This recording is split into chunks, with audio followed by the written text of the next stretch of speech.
the calls that were made to Mama and Daddy. His morning crew with Rob and Liz. His radio. That's like Joe. Joe's 9 years old, and Joe's like, he likes to doodle. And it kind of distracted him so much so that he got reprimanded by his teacher. His teacher's like, Joe, stop the doodling and do your schoolwork. And so Joe's parents are pretty smart. And they looked at what he was doing for his doodles and went, there's some potential here. They sent him to art class. Now Joe is 12, and he's making a living off of this. Already. Making a living. So there was a restaurant. It was called Restaurant Number 4. And so That's restaurant, weird. I know, what a name for a restaurant, huh? Must be their fourth one. And I can tell by that what they sell. They got number 1. They got now number 4. So here's the thing. He decorated the interior. So his doodling now is on the walls of this one restaurant. And has gone beyond that. Not only does he have a job there, but he's illustrating books. What? About food. One's called Bad Food. Bad Food. There's another one called The Game of Scones. Isn't that great? The Good, the Bad, and the Hungry. And he has his own official Doodle Boy coloring book because they call him the Doodle Boy. What in the world? This kid, these parents honestly should get Parents of the Year just about for recognizing the potential. Yeah. And not saying that the teacher was in the wrong. I mean, it was still getting in the way of school. We But have to the parents didn't go, oh, you just keep doodling. Sure. They were able to focus his energy of what he was doing somewhere else because he still needs to focus in school. But now it's like he's got a career out of this, and he's only 12. He's paying the bills. Right. With the doodling. Way to go. I don't know if you've done anything as a kid and you're doing it today, and it's like, wow, and somebody saw potential in you. It'd be cool to hear your story at 800-447-7234. Oh, yeah. I made a career out of mine. What? She's a good kid, but she talks too much. Rob and Liz. His morning crew.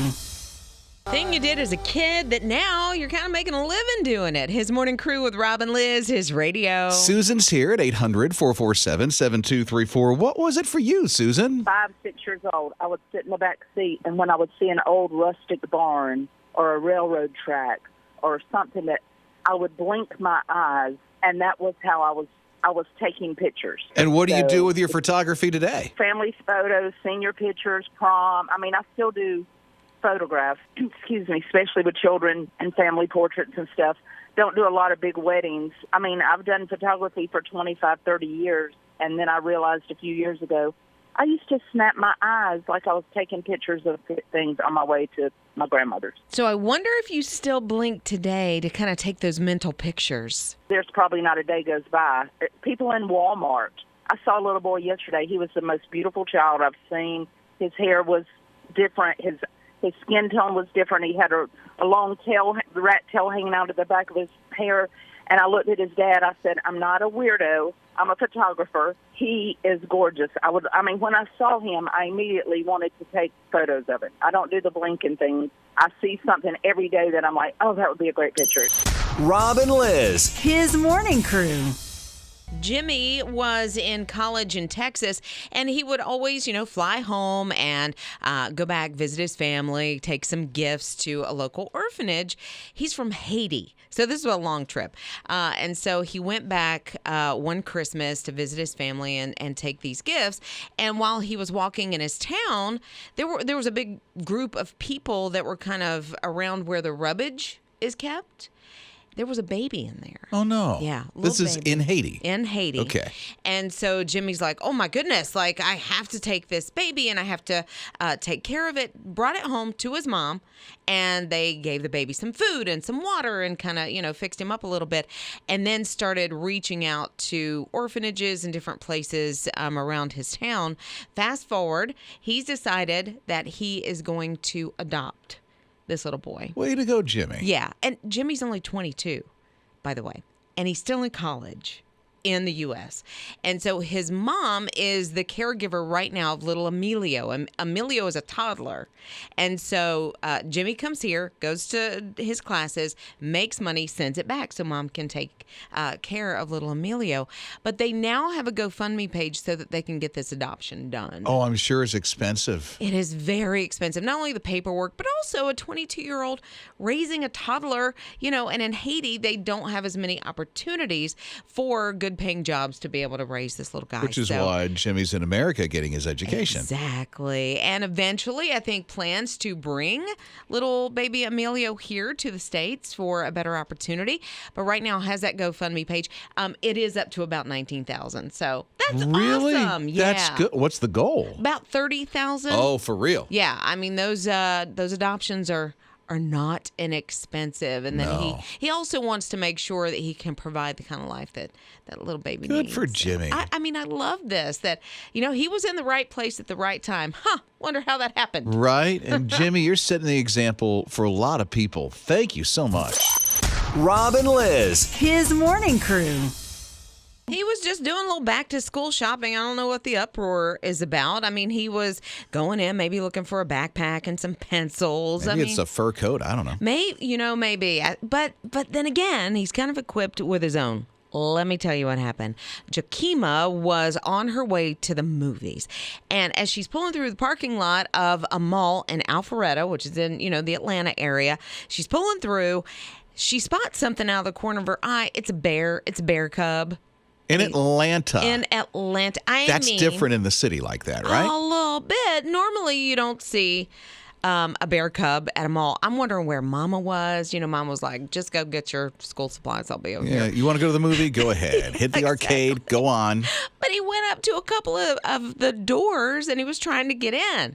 It's been hot. Maybe that's what he was doing. He was trying Nobody to cool was off. Letting him in. He was trying to go to the food court. Nobody was letting him in. He wanted a sample or two. You know what? He's like, I heard there's a good, little Chick-fil-A in there I got to get into. But he did. He tried a couple of doors, and then some people tried to shoo him away. He did end up getting hit by a car. No. But listen, no, I know. Everybody went, oh, no. He was fine. Good. He was fine. More than anything, it kind of scared him off. I'm not saying they did that on purpose. That was an accident. But he ended up leaving. Okay. So hopefully he went back in the woods and realized bears don't need pencils. No. Instead, he wanted to get one of the ices from, Circle K. Rob and Liz. His morning crew.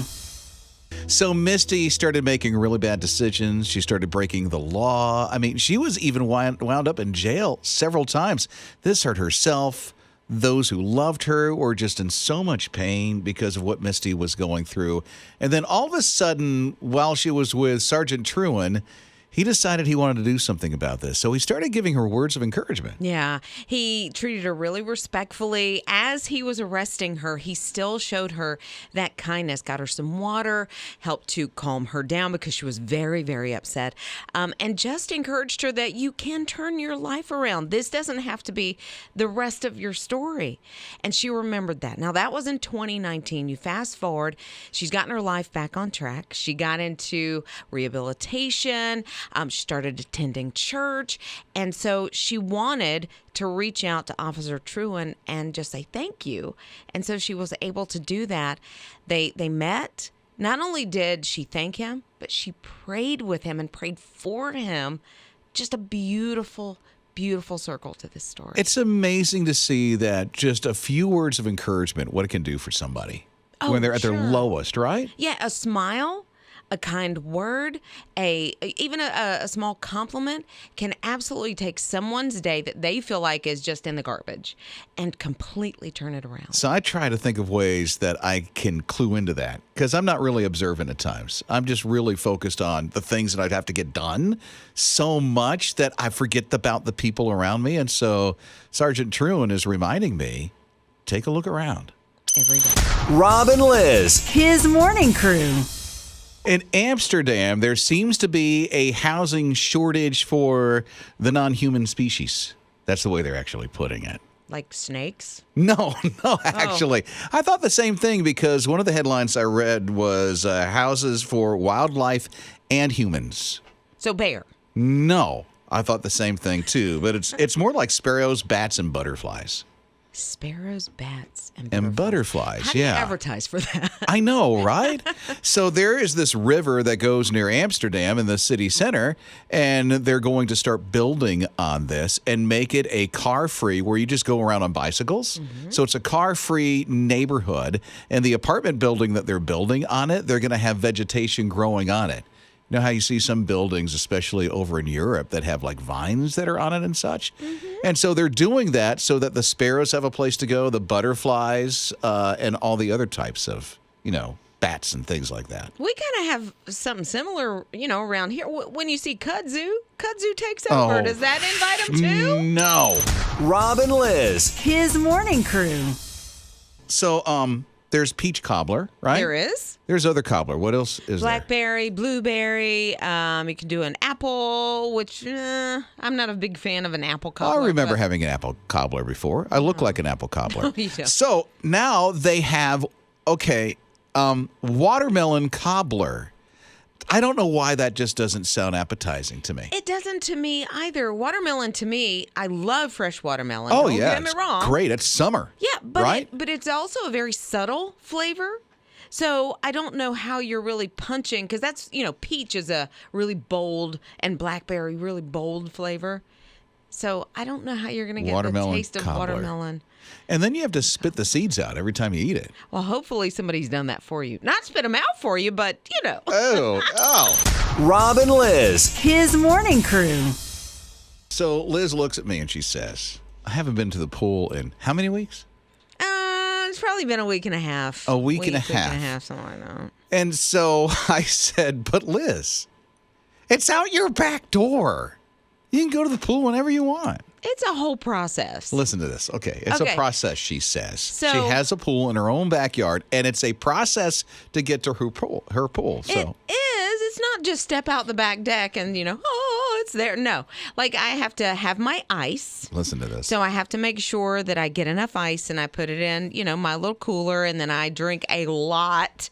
And so I put all my drinks in my cooler, and then I've got to get Can I clarify? It didn't sound right. Here, what is it? Iced tea, soda? Well, yeah, it's a little bit of like I drink a flavored. lot of- Yeah, I drink a lot of flavored water. Yeah, let's be specific there. Then I've got a cover up, and then I've got my beach bag that has my stereo and my book, and I say my hat and my sunscreen and my dog stuff. So. It's a process to go to her own pool in her own backyard. But it's not a process for guys. It just seems like Swim it's trunks, not. towel, you're there. Pretty much. Oh yeah, I forgot the towel, and then Oh, well, hopefully my you got the word. swim trunks on. It's a whole process. Rob and Liz. His morning crew.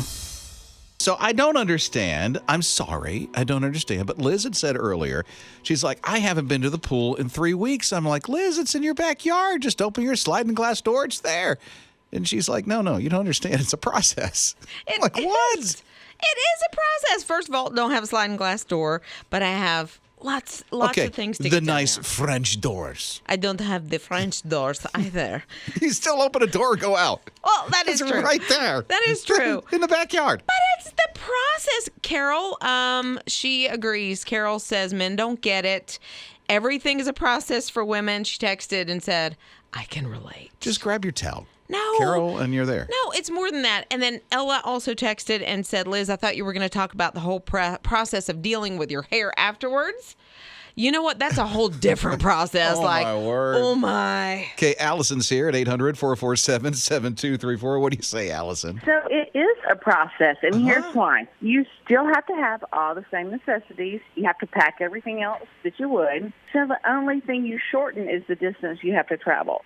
So instead of getting in the car and going to the pool, you still got to go to the backyard, but you got to have everything else. Yeah, it's only in your house. You don't have to pack it in the car and take it out of the No. car. You just walk out No. the back door. No. There's your pool. No. No. Yeah. You're not going. No. You're not going back inside with your wet bathing suit on. You're tracking water Thank you. everywhere. Oh, no. Yeah. I'm with you, Liz. You have it. You have a towel. You wrap it around you. You get to your bathroom. No. You dry off. No. No, you're like a pack mule at this point because you don't have a vehicle that you can schlep all the stuff with. In your own backyard, your own pool. It's a process to get to. It is a process. Yeah. It's not a complaint, Yeah, I'm is with it? you, Liz. No, it's not a complaint. It's a No, not at all. process. Oh, you get a towel, you like go you out in the said. backyard. It must be so nice. Right. It's got to be a guy thing. I'm just saying.